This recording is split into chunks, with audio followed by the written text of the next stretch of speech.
də rus dilində danışa bilmirsiniz. Sözləri və qaydaları öyrənməyinizə baxmayaraq hələ də özünüzü ifadə edə bilmirsiniz. Çünki sözləri ancaq əzbərləyirsiniz, tətbiq etmirsiniz.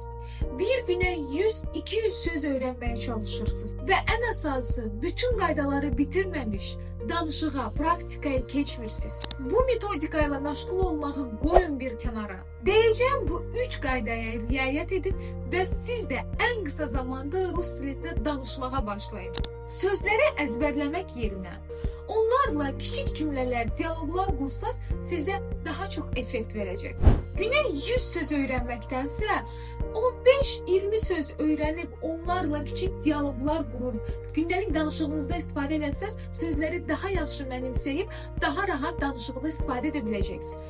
Bütün qaydaları əzbərləyim, əzbərləyib bitirəndən sonra danışığa keçərəm fikrindən artıq yayının. Məsələn, yenik, yönlük, yerlik hallarını götürüb bir dəfəyə öyrənməkdənsə sadəcə yenik halı öyrənib, yaxşı mənimsəyib, daha sonra onu danışıqda istifadə edə biləndən sonra artıq keçin növbəti hala. Rus dilini ən düzgün metodika ilə qısa zamanda öyrənib mənimsəmək istəyirsinizsə, o zaman siz də mənim tərtib etdiyim self-study paketinə qoşulun və istədiyiniz real nəticəni əldə edin. Ətraflı məlumat əldə etmək üçün şərh bölməsinə plus qoy.